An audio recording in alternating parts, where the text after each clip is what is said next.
Good morning and welcome to the North Carolina Court of Appeals. This morning we have one case for argument.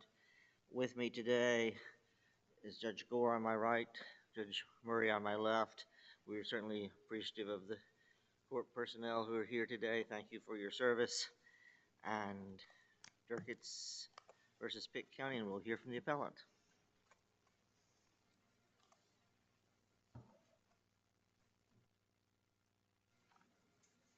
May it please the court, Matt Learberg here for Dr. David Derkits. I'd like to reserve 5 minutes for rebuttal. After having invested years in his education and training, Dr. Derkits matched with a residency program that was jointly run by the state through the Board of Governors and ECU on the one hand, and the Pitt County Memorial Hospital on the other. For the program to be accredited by the accrediting organization called ACGME, it was required to have a number of things, including a contractual appeal policy with its residents. This program followed suit and did have such an appeal policy, and it promised certain contractual rights to any resident like Dr. Derkits. When problems arose during Dr. Derkits' residency, he tried to seek such an appeal as the policy provides. But the defendants refused. They told him that it would be futile anyway. He'd lose even if they gave him the appeal. Dr. Derkits brought suit, raising a number of claims, and the trial court threw them out under 12b1 and 12b6. Those decisions should be reversed, in this case remanded for discovery, for a number of reasons, including that under our state's notice pleading standard, this detailed complaint was surely enough, and under controlling precedent, including the Dan Forrest case from our Supreme Court, those decisions are just plain wrong. I'd like to start with justiciability and the 12b1 questions that the trial court covered. There, the defendants encouraged the trial court to rely heavily, if not exclusively, on a decision from this court that's no longer good law called McAdoo. McAdoo arises in a long line of cases tracing back to Neuse River that adopted the federal justiciability standards, the standards from the Lujan case that requires injury in fact, and other elements that arise under Article 3 of the United States Constitution's case or controversy requirement. Our Supreme Court put all of that to rest last year in the Dan Forrest case, in United Daughters, and other cases to follow. That court started from scratch and said, no, the case or controversy requirement, we have no parallel provision in our North Carolina Constitution that looks like that. And because we have no such provision in our Constitution, we have our own rules, our own standards, and that is simply notice pleading under our Constitution. And what the court held, and I'd like to quote from United Daughters because I think that summarizes it well. This is 2022. This is all you need to come to court in North Carolina.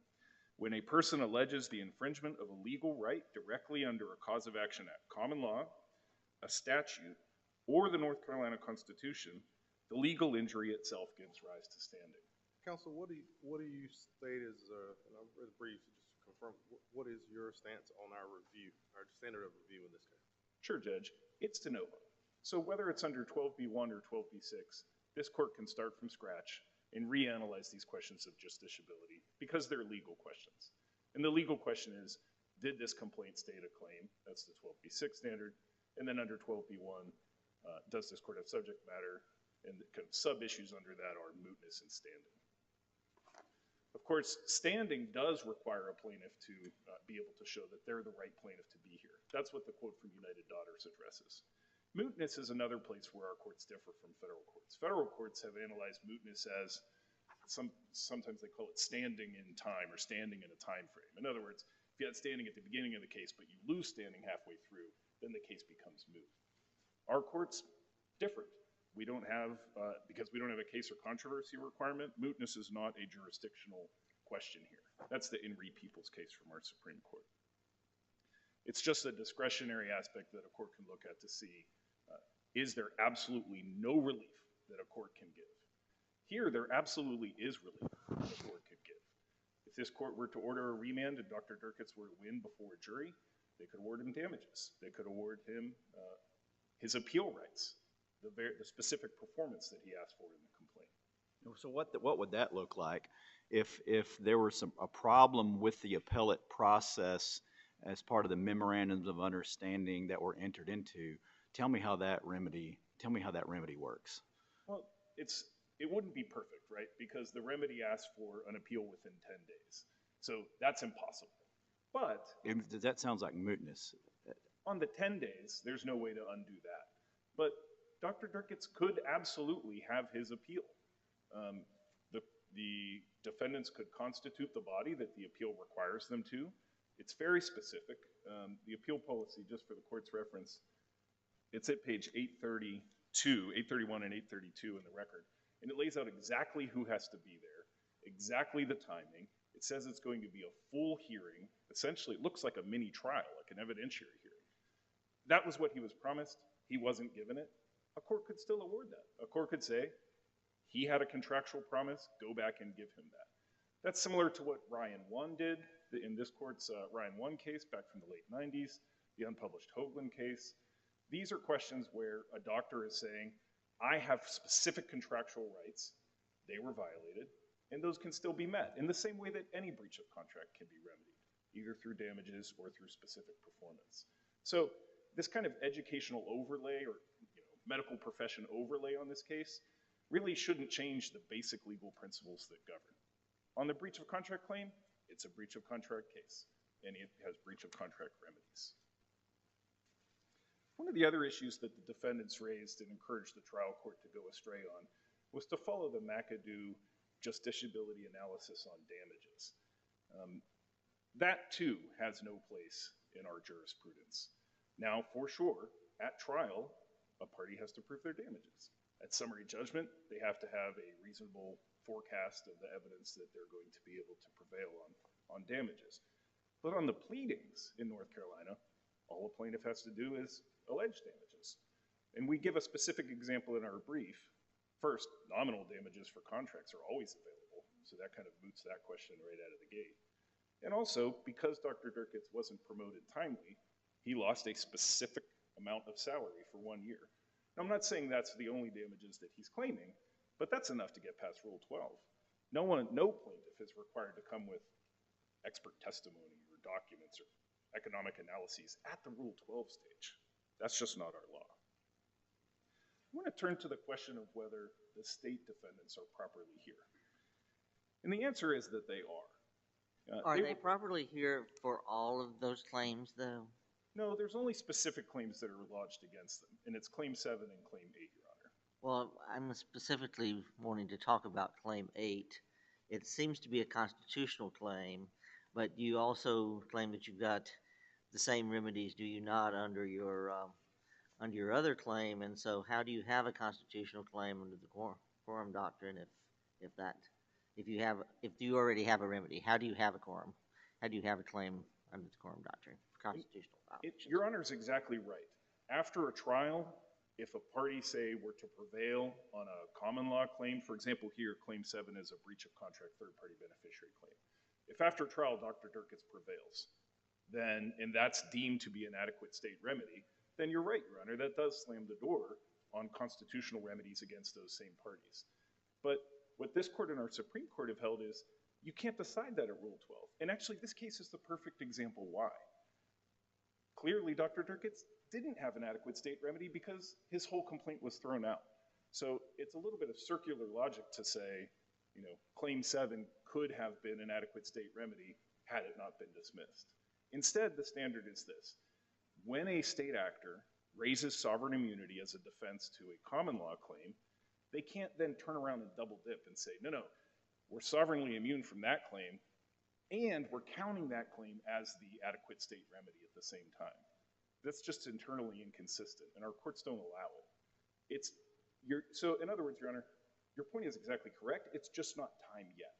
There will come a time for election of remedies. There will come a time when Dr. Derkits has to say, do I have an adequate state remedy? It's just not yet.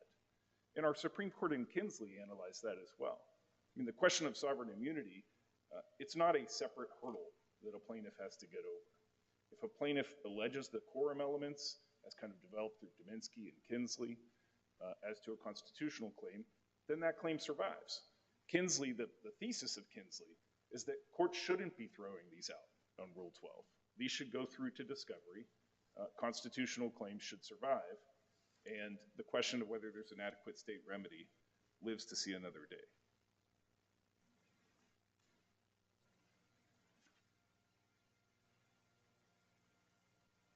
The constitutional claim, this is claim 8, it has kind of 3 separate claims that arise out of it, and I want to address those. The first is a law of the land clause, the second is fruits of his own labor, and the third is the equal protection claim. The law of the land clause, that claim is similar to a contract claim, except it's not a breach of contract as much as it is an interference with the ability to contract. And where the defendants go astray here is, they're essentially, what I can see is, what I think is their main, if not only argument here is, well, the state didn't interfere with Dr. Derkits' ability to enter into a contract. And for sure, when the government interferes with your ability to enter into a contract, that is a constitutional violation. But that's not the only violation. Another example is just interfering with contractual rights. And again, we need look no further than Kinsley, right? That's the government interfering with a person's ability to run the raceway, contracts with consumers, contracts with vendors. What the court said is that is interference, and that counts. Another example is the Lake case, Lake versus State Health Plan. That's from 2022. And I'll quote from it. It says, "The contract right is a property right, and the impairment of a valid contract is an impermissible taking of property." So that's sufficient here. Kinsley, of course, is all about the fruits of his own labor claim. The state's theory there is that you can look at past cases of fruits of their own labor, and each one is a limitation. Those are the only examples of claims that could ever survive under that constitutional provision. But that's not true. None of those cases say that. There's no case that says the government must be acting as a regulator or must be acting as an employer. You take Kinsley again. That's a regulatory case. The government didn't employ the folks running that racetrack. So there's no requirement anywhere in the law that the plaintiff allege the particular role of what hat the government was wearing when it interfered with the constitutional rights. All that matters is the interference in the infringement. Nor is there a ordinary and simple occupation element that the defendants propose, citing Sanders. Again, Kinsley disproves that. I don't think running a racetrack is an ordinary and simple occupation. I certainly would have absolutely no idea how to do it. Equal protection rights as well. I think that the government's main objection there is that they say that Dr. Derkits didn't allege his comparators. He did. It's in the complaint record, page 95 and 96, paragraph 700 to 707. He points to his classmates as the appropriate comparators. I also want to talk briefly about the waiver question. The defendants raised this question that perhaps Dr. Derkits has waived his rights by signing later contracts with those running the program. There's no waiver provision there. Those contracts are not novations. No one's ever argued they're novations. They're not settlement agreements. There's nothing in them that says, that could constitute what a waiver is, which is an intentional relinquishment of a known right. Dr. Derkits was stuck, right? He had signed an MOU. This is his career. He's invested a lot of time in by this point. I mean, by the time you're in residency, you've been in school longer than even any of us had to go through. And Dr. Derkits had invested so much, he wasn't given his appeal rights. He had no ability to do anything other than to continue and play by their rules and try and preserve his rights that he's now pursuing in this lawsuit. I want to briefly touch on some of the claims that the hospital defendants oppose. They kind of, in a cursory fashion, go through some of those individual claims. I'm happy to address any that the court particularly wants to talk about. But there's something of a uniting theme in their arguments here. Many of the claims that they're opposing, they say that when a breach of contract claim is dismissed, all these other claims are dismissed as well. So if your breach of contract claim goes, conspiracy falls, vicarious liability falls, tortious interference falls, punitives fall, implied covenant falls. None of that is correct. And there's a little bit of a subtle difference here. There must be a contract for those claims to exist. You can't interfere with a contract if there isn't a contract. You can't be vicariously liable for a breach of contract if there isn't a contract, right? There has to be a contract underlying it. Not a breach of that contract claim, just a contract. So here, it's been alleged, and nobody disagrees, there's a contract. Everybody agrees. MOU 2, the contract in question, is a valid contract. That's all you need at Rule 12. All those other claims survive. And they're not necessarily tied to the breach of contract claim. Let me So pause there. Go ahead, Donna. It's your position that none of your other claims are contingent upon there being a breach of a contract, that none of those other claims? Right, each one stands on its own merits. So for example, let's take the breach of the covenant of good faith and fair dealing. Well, let's talk about that one, because that's the one that, if there's no breach of the contract, how could there be a breach of the good faith and fair dealing portion of the contract if there's not a breach of the overall contract? So the defendants rely on an unpublished case from the North Carolina Business Court for this proposition, which is the Herrera versus Charlotte School of Law. And they make kind of a similar point to what Your Honor's just raising, which is that once you've dismissed the breach of contract claim, then you have to dismiss the implied covenant claim. But I'd encourage the court to read that opinion. That is not what it holds, nor is there any case law, binding or otherwise, that suggests that. A plaintiff can pursue a breach of the implied covenant of good faith and fair dealing, even if there isn't an express breach of the contract. It doesn't just rise and fall with the breach of contract claim. Again, there has to be a contract, all right, to contain the implied covenant. But this is kind of a classic instance of that. I mean, here, clearly, there is a black and white violation of the contract. There's appeal rights that the defendants did not give him. But even if that hadn't been the case, you'd have a potential implied covenant claim based on the promise that, the implied promise, that the appeal would be fair. Right? I mean, it doesn't say necessarily, and it can't encapsulate all of the fairness that's promised by the ACGME and incorporate it into the MOU.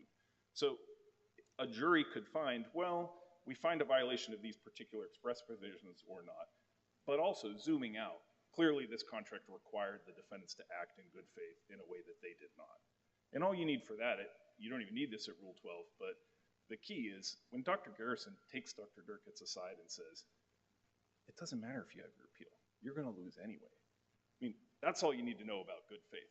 There's no way that that is good faith, and a jury is entitled to hear that statement from that doctor as to the farce that these appeal processes would have been, even had they been given. And let me pause there again. Are there other particular claims that the court has or concerns the court has? I want to address those during my time here. Otherwise, I can reserve the balance for rebuttal and feel free to respond to anything the defendants raise in their presentation. Thank you.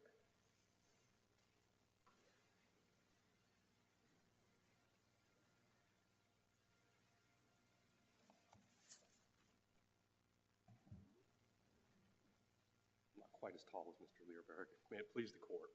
Jay Salzman, I represent Pitt County Memorial Hospital, and Dr. Richard Stair. Seated at me with counsel table is Ann Martin with the Attorney General's office. Ms. Martin also represents Dr. Stair, as well as East Carolina University and the Board of Governors. I intend to cede half of Appleby's arguments time to Ms. Martin to allow her to address the specific claims against ECU and the Board of Governors. The hospital and Dr. Stair are asking this court to affirm the trial court's order dismissing the plaintiff's complaint pursuant to Rule 12b-1 and 12b-6. And at the outset, I'd like to clarify and narrow the 12b argument that we're asking the court to adopt. Specifically, we are asking only that the 12b-1 dismissal be affirmed on the grounds of mootness as to plaintiff's claim for equitable relief. We are not asking that mootness be applied to plaintiff's claims for monetary damages, and we are not asking this court at this time to affirm the dismissal on the grounds of standing. The hospital and Dr. Derkits abandon any standing arguments. And then we ask that the court affirm the dismissal on the remaining claims and remedies sought on the basis of Rule 12b-6. At the outset, I'd just like to provide some factual background, which I think is relevant to the issues being raised by the hospital and Dr. Stair. Dr. Stair's letter to Dr. Derkits in March of 2019 sets forth the purported reasons for the initial remediation. That is in the record at page 855. Dr. Stair cited to some concerns that popped up during Dr. Derkits' first year of residency, which continued into his second year of residency.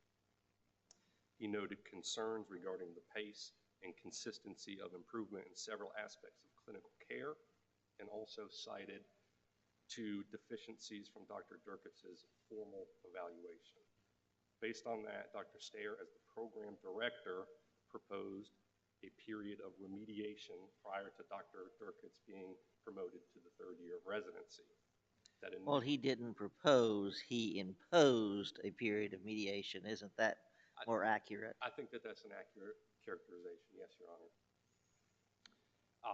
That initial remediation period, remediation 1, was to extend into September of 2019. Dr. Derkits requested an appeal from that decision.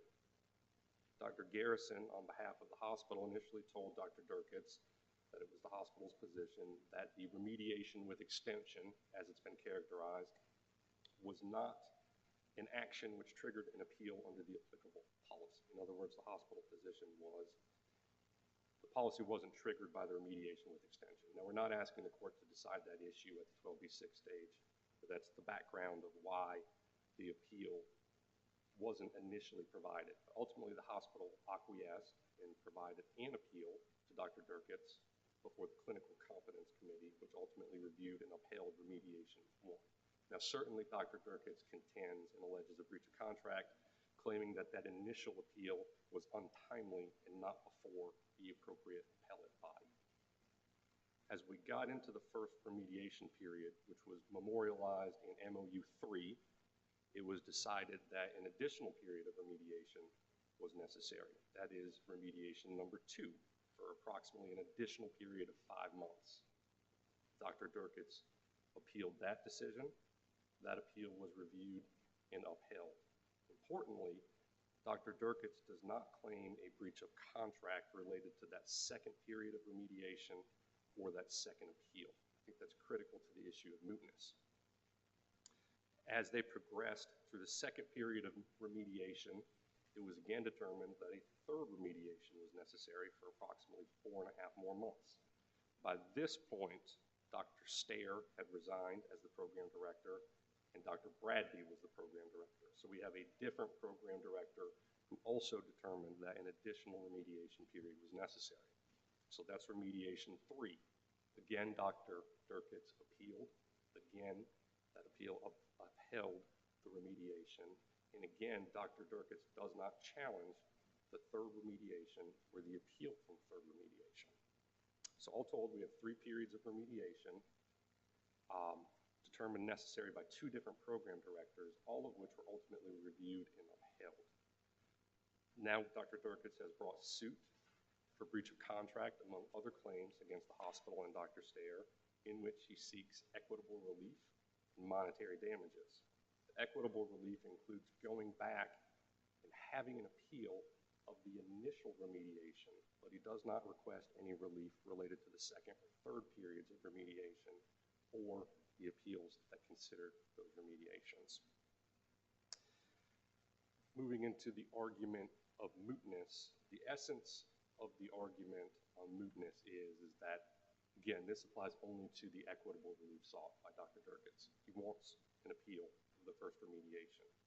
That doesn't change the status of the parties and doesn't have any practical effect on the controversy, given that there were a second and third remediation that were imposed, given that those were appealed and upheld, and that Dr. Derkits has not challenged that.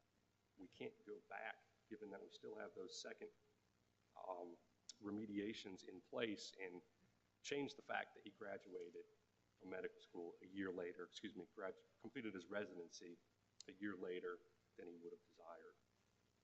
The mootness standard that we're relying upon is set forth, in among other cases, by the Gray Media case, which is cited by the plaintiff in the plaintiff's brief, And that standard is when a determination is sought on a matter which, when rendered, cannot have any practical effect on the existing controversy, it is moot. And that is our position on the issue of mootness as it relates to his claim for specific performance. Even if he is right that he didn't get the appeal he is entitled to, even if he prevails, if the court were to grant that relief, and on that first appeal they said we were wrong, that remediation shouldn't have been imposed. We still have 2 subsequent periods of remediation which have not been challenged and would still stand. But don't those subsequent remediations flow from the first one? And if the first one was wrong, I don't believe that's the case, Your Honor. Those were independent determinations that additional remediations were necessary, and importantly, they're different contracts that memorialize those remediations. The only contract that Dr. Derkits has alleged a breach of is MOU 2, which is the contract that covered his 2nd year of residency. He claims he was entitled to an appeal under that contract, which would have been the first remediation. The first remediation period was covered by MOU 3. Remediation was imposed before MOU 4 was put into place. Dr. Derkits has not alleged a breach of MOU 3. But isn't there a broader contract that precedes MO1, 1, 2, and 3 that governs the appellate process? I think there's a broader contract that was in place. Is that right? There is a specific appeal policy provision that is incorporated into each of those individual contracts. Okay. So that becomes part of that contract, certainly. And that's what Dr. Derkits is alleging was breached, but only with respect to MOU 2. I guess, counsel, following up on Judge Arwood's question and your response, in theory, I guess there could be a domino effect if he is entitled to appeal, hypothetically, and then gets the appeal. Say that time is reduced, so it's not the extension of that initial remedial time. That could then shrink the total remediation time of what he had been imposed, correct? It could, yes, Your Honor, and that's... So with that theory, there could be something to have been argued if there was some meat on the bone. I think that would be relevant to any monetary damages claim, certainly. But as far as the equitable relief and going back and having an appeal, I don't think that has any practical effect on controversy, which is the essence of the... Certainly, he could argue he was entitled to additional damages if he's able to establish that that first appeal was improper. Yes. I'd just very briefly like to touch on the McAdoo case. We certainly concede at this point, given Dan Forrest and his progeny, that McAdoo has been overturned on grounds of standing. And again, we're not relying upon standing at this point, not asking the court to affirm the dismissal on the grounds of standing. I do contend, however, that it is good law on the issue of mootness, and it is instructive on that issue, but our arguments are in no way contingent upon the court finding that McAdoo is still good law for the proposition of mootness. And lastly, on the issue of mootness, I think there's a little bit of conflict in the case law that hasn't been settled, frankly, on whether this is a jurisdictional issue or not. 2 of the cases cited by the plaintiff, which is Gray Media in the DW versus Onslow County, state that mootness is a jurisdictional issue. That is our contention. But if the court were to find that it is not a jurisdictional issue, we would alternatively ask that 12b-6 be granted on mootness grounds. And I'd very briefly like to discuss the 12b-6 argument. Again, the mootness argument only applies to the equitable relief claims that Dr. Derkits is seeking. It's a traditional 12b-6 argument as to the remaining causes of action and his claims for monetary damages. Waiver is a defense that we feel applies here, recognizing that waiver is generally not decided at the 12b-6 stage. There is case law that says when the allegations... Well, why should we apply it here since it's generally not?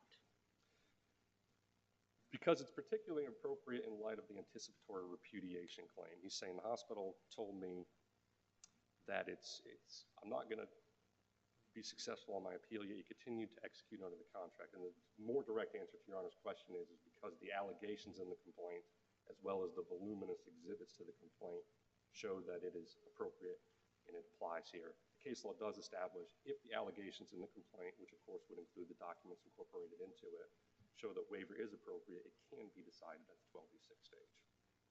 And we're primarily relying upon the Wheeler decision, which among other cases states that once there's a breach, the non-breaching party has two choices.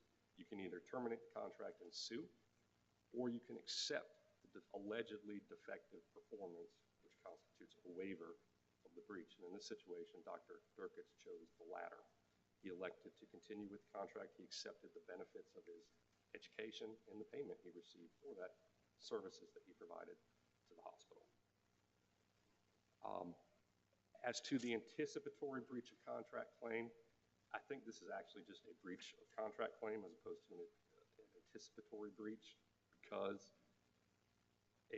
for an anticipatory breach of contract to apply, the repudiation must be the performance of the whole contract, not just a portion of it, and there's no allegation to that effect here. And waiver also applies to that claim.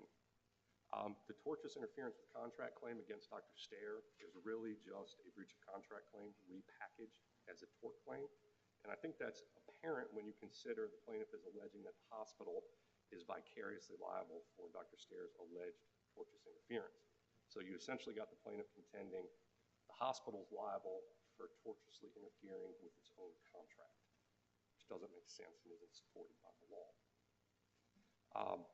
On the implied covenant of good faith and fair dealing, as Judge Arrowood, you alluded to, we stand by our brief on that issue, believe you cannot have a claim that is solely based upon the implied covenant of good faith and fair dealing. You have to have an independent breach of contract. Now, certainly, if the court deems that there is a breach of contract claim, then the implied covenant and fair dealing claim likely survives with it. We don't argue any independent basis for dismissal.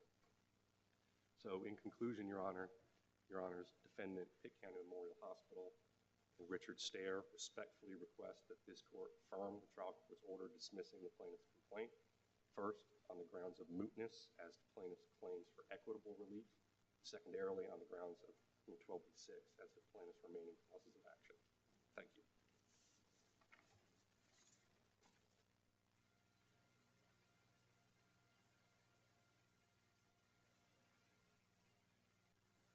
Good morning, and may it please the court.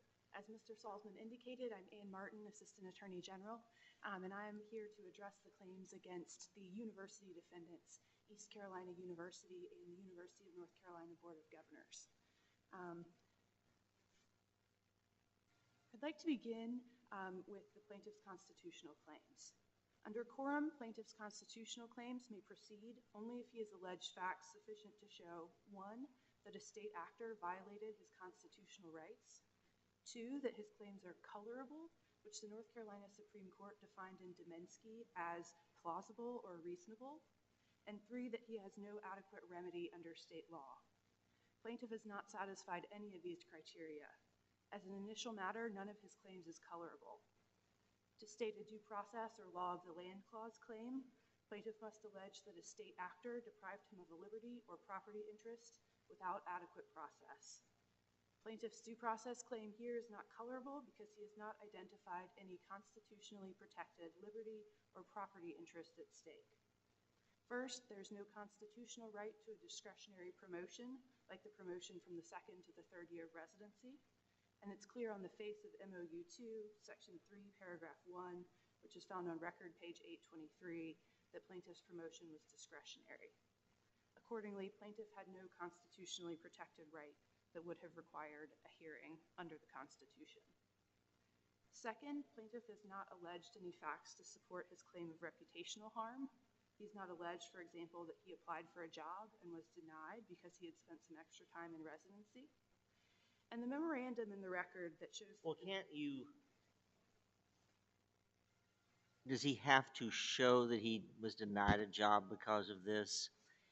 Is it not on one's record in any place? Well, he didn't complete his residency on time. Isn't that at the medical board? Isn't that for any employer to see?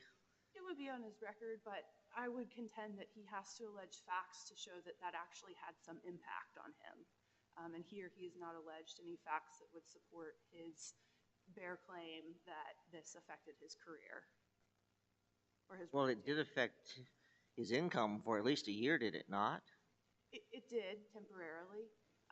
Well, that's not temporarily, he's not gonna get that money back, is he? No, but I would contend that this monetary claim is not a reputational harm. So he didn't have a constitutional right to that salary increase. He may have had a constitutional right regarding his reputation, but again, we don't have any facts that show that that was implicated here.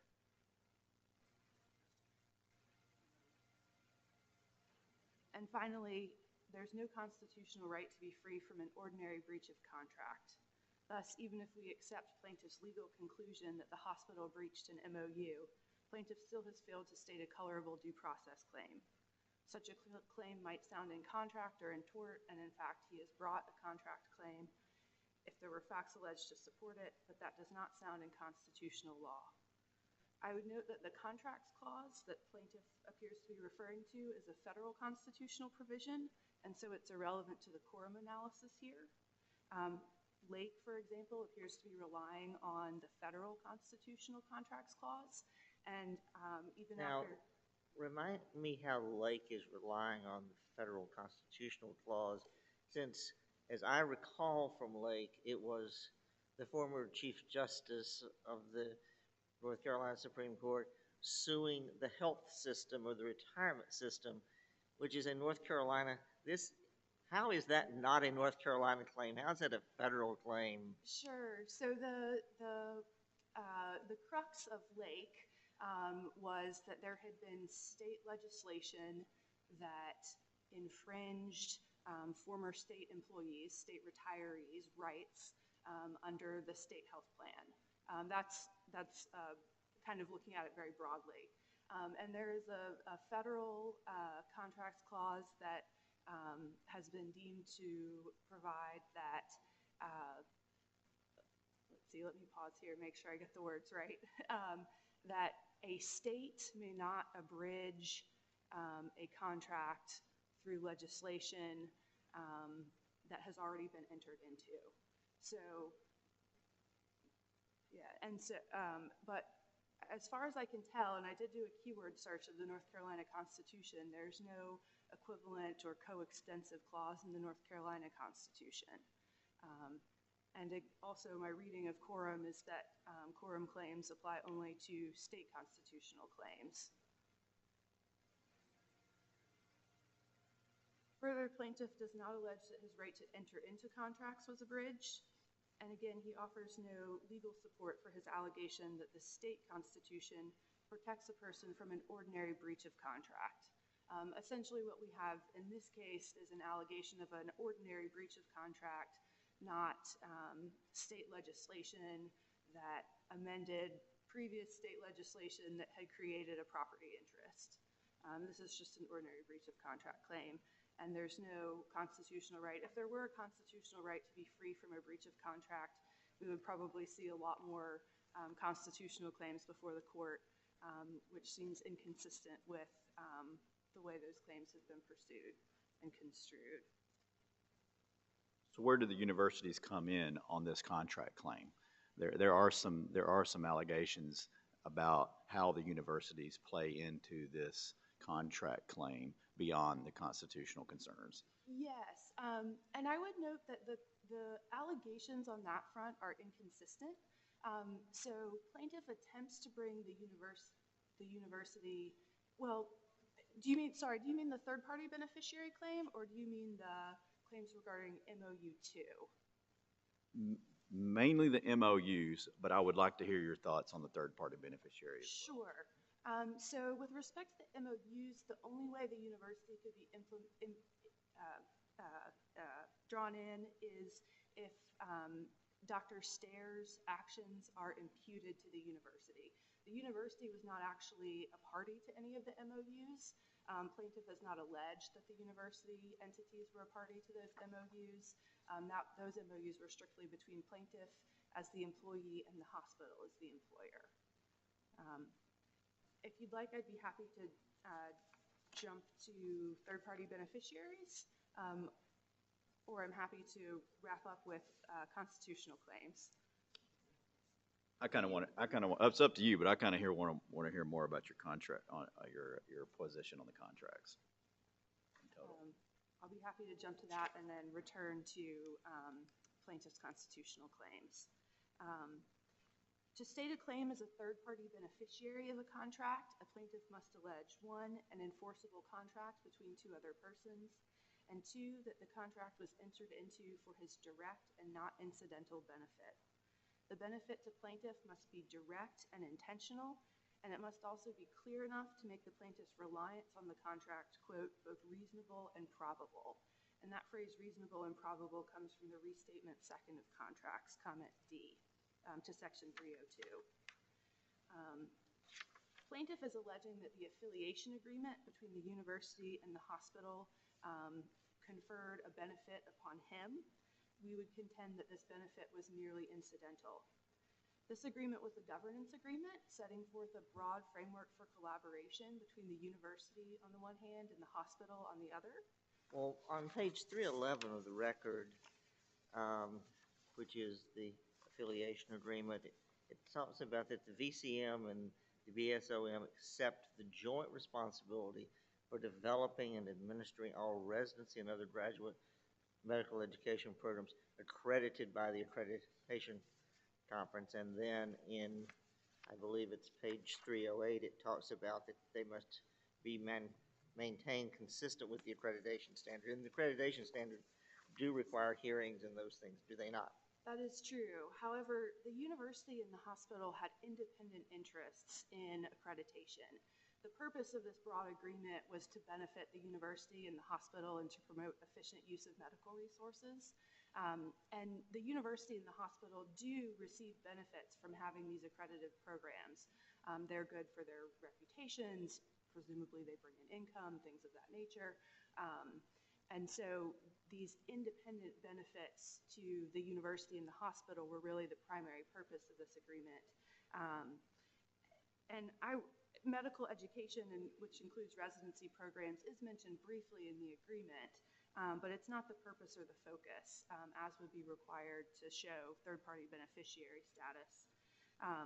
I would also note that Section 2 of the agreement, which expressly lays out certain rights and privileges. Now, are medical schools, generally they're required to have residency programs, aren't they? I don't know the answer to that question, whether a medical school is required to have a residency program. But if I'm just asking. Okay, sure. I'm not planning on quoting you something that says it is. Sure, I'm sure. asking you the question. I think it's very common for medical schools to have residency programs. And having a residency program does benefit the university, which again sort of reinforces the idea that this affiliation agreement benefits the university and the hospital as opposed to having been entered into for the direct and intentional benefit of residents. I would note too that Section 2 of the agreement sets forth rights of physicians and dentists, and it expressly excludes residents from its scope. So if you look at record page 308, the rights and privileges are limited to the medical staff as defined in the hospital bylaws. And on record page 485, we see in the hospital bylaws that the term medical staff is defined to expressly exclude residents. So I would argue that the drafters of this agreement did think about whether to benefit residents under this agreement directly in some sense, and they decided against that. Counsel, isn't it arguable that the benefits or things coming out of that section and the benefits to the staff and to residents can be equally important but completely different at the same time? Isn't it arguable that? Sure. From a revenue sharing standpoint, the reputation standpoint, because ultimately none of that is really the crux of a residence. They're just trying to get through on time, get accredited. Obviously, the other benefits to medical staff and the doctors, they're wanting, their benefits being a paycheck and the reputation, be able to do research, a little different interests as they kind of parallel down this pathway. Could it not be argued? Yes, I would say you could argue that there are different interests for residents as opposed to other medical staff. Thank you. So there's nothing in the agreement that expressly confers a benefit upon residents as a group. To the contrary, they are excluded from the one express conferral of rights or benefits upon doctors. And there's nothing in this agreement that confers any benefit on plaintiff as an individual. He's not named or otherwise referenced as an individual, and therefore his reliance is not reasonable or probable. Further, to construe the agreement as conferring a direct and enforceable benefit upon plaintiff would really open the floodgates to third-party lawsuits and third-party beneficiary suits. If you look at Section 5 of the agreement, that references patients. Under this sort of logic, any patient could sue under the agreement, and they would be able to sue the university even though they're a patient of the hospital. And similarly, under the 6th recital, which discusses benefit to the people of North Carolina, potentially anyone in North Carolina could sue any of the parties to this agreement if they were unsatisfied with health care they received in Eastern North Carolina. So again, to construe this as conferring an enforceable benefit on plaintiff would really open the floodgates to a great deal of litigation. There's no North Carolina case directly on point, but a federal court in South Carolina recently considered the same issue and decided against the resident. I see I'm getting short on time, so I'll try to hit a few highlights real quick. The absence of a no third-party beneficiaries clause is not to the contrary. In fact, in Raritan River Steel, the North Carolina Supreme Court found that the absence of such a clause added weight to the argument that the parties did not intend to create third-party beneficiaries. Snyder, which the plaintiff cites, references an oral contract, and so that does not help his argument that there are issues of fact here, because, of course, where there's an oral contract, you don't have the instrument, which can be construed as a matter of law. And finally, I would return to plaintiff's constitutional claims. We argue that none of his claims is colorable. He has not satisfied the elements of those claims to state a colorable claim. His equal protection claim, for example, is subject to the rational basis test, which is easily satisfied here on these facts.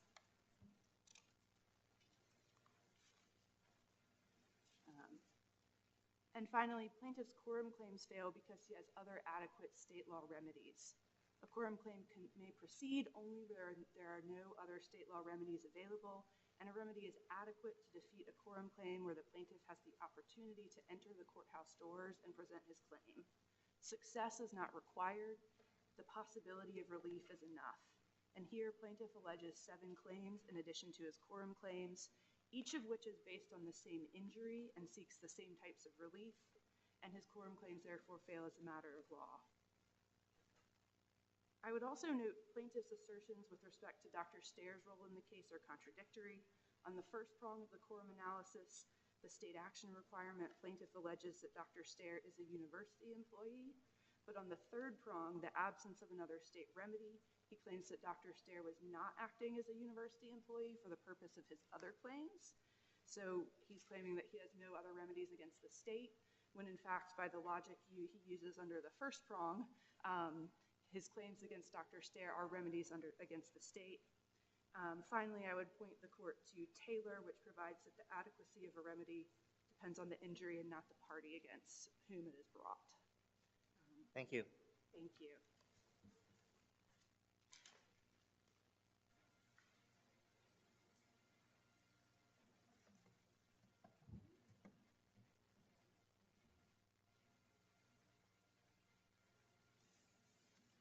May it please the court.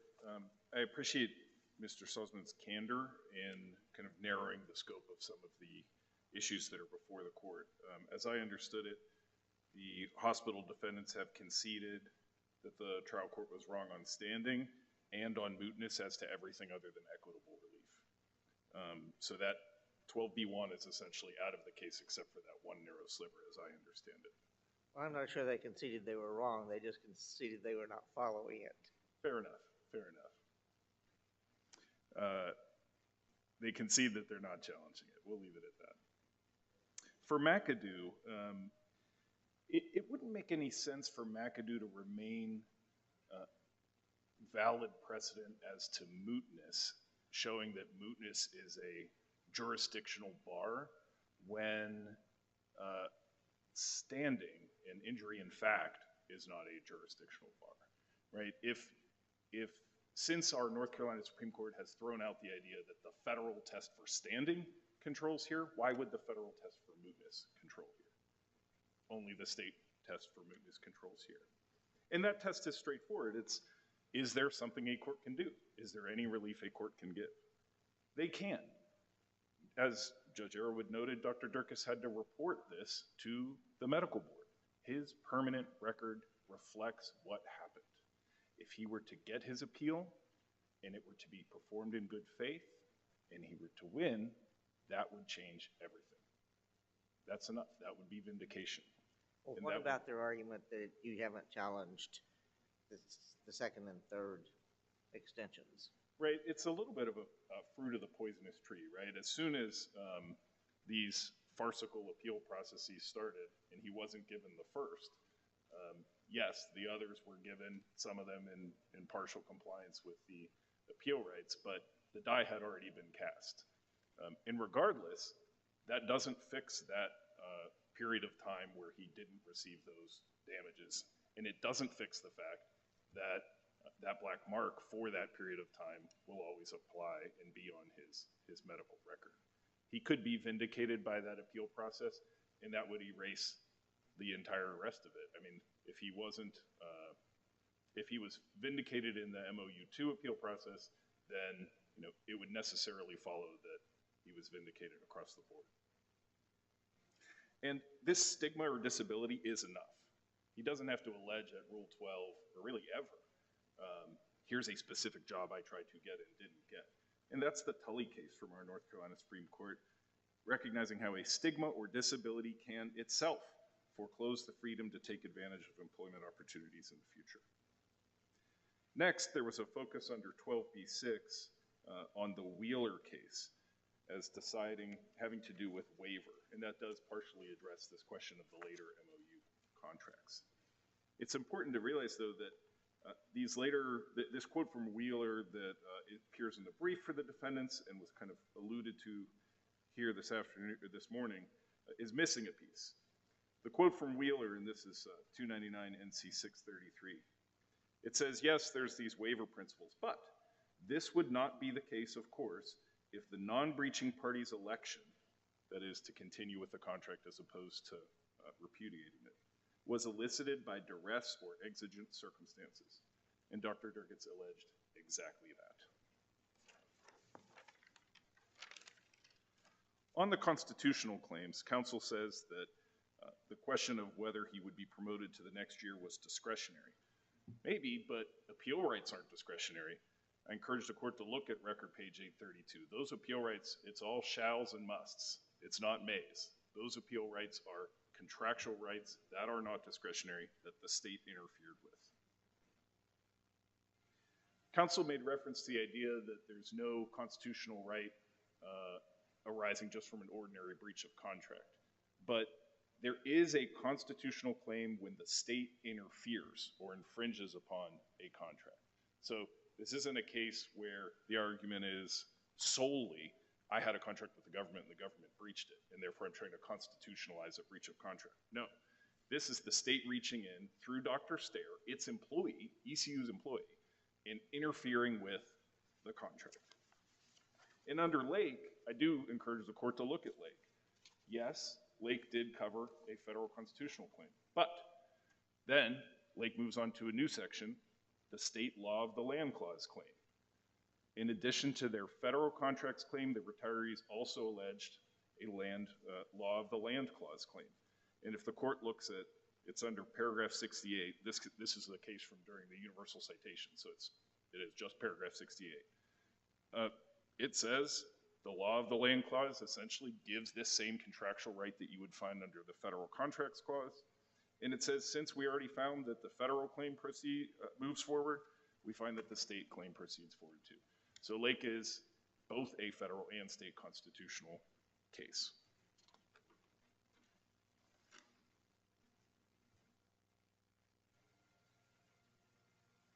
On the question of third-party beneficiary, counsel's argument seems to boil down to the idea that because the state benefited from the contract, the residents couldn't have benefited. But that doesn't make sense. That's true in every third-party beneficiary claim, right? Of course the two parties to the contract benefit from the contract. Proving that the state benefited from a contract it entered into is apropos of nothing.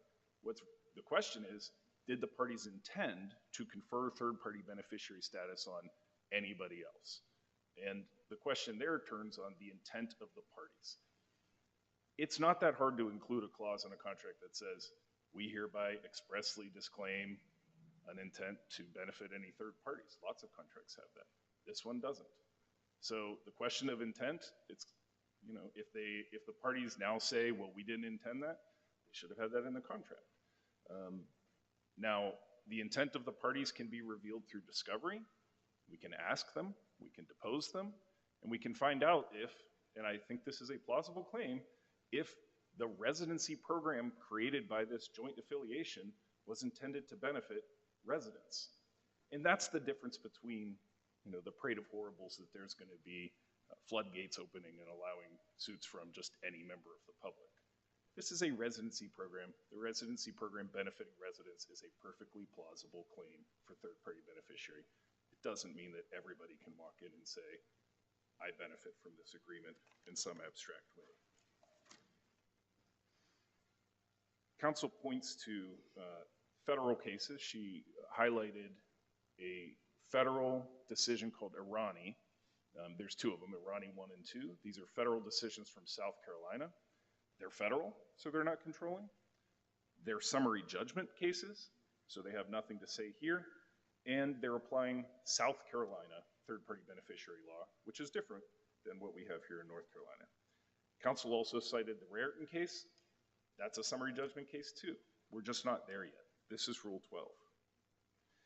Finally, counsel kind of wrapped up by pointing to the other constitutional claims and alluding to the equal protection claim.